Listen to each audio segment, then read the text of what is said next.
সময়ের সাথে সাথে মানুষের অনুভূতিগুলো কিন্তু পরিবর্তনশীল। আমাকে যদি এখন কেউ জিজ্ঞাসা করে যে জীবনের চাইতে দামি কিছু আছে কিনা, আমি বলবো হ্যাঁ আছে। সেলফ রেসপেক্ট, আপনার আত্মসম্মান।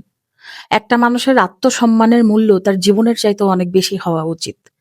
এই জায়গাটায় এসে কোনো কম্প্রোমাইজ করা উচিত না। যদি আত্মসম্মানে আঘাত লাগে, পৃথিবীর সবকিছু ছেড়ে দেওয়া উচিত। এমনকি পৃথিবী পর্যন্ত ছেড়ে দেওয়ার মতো মানসিকতা থাকা উচিত। সম্মান নাই তো কিছু নাই। একটা কথা মনে রাখবেন, আত্মসম্মান যার থাকে সে মারা যায় একবার। আর নিজের আত্মসম্মান যে বিসর্জন দেয় তাকে মরতে হয় জীবনে বারবার এবং অসংখ্যবার। নিজের আত্মসম্মান, নিজের সেলফ রেসপেক্টের সাথে কখনো কোনো কম্প্রোমাইজ করবেন না। এতে কেউ থাকলে থাকুক, না থাকলে না থাকুক। সম্পর্ক ভাঙুক, বন্ধু চলে যাক, ভালোবাসার মানুষ চলে যাক, পরিবার দূরে সরে যাক, পৃথিবীর সমস্ত মানুষ একদিকে চলে যাক, আপনাকে একা করে দিয়ে সবাই আলাদা হয়ে যাক, কিন্তু নিজের আত্মসম্মান কখনো কারোর জন্য বিসর্জন দেবেন না। কোনো দিন না, পৃথিবী উল্টে গেলেও না।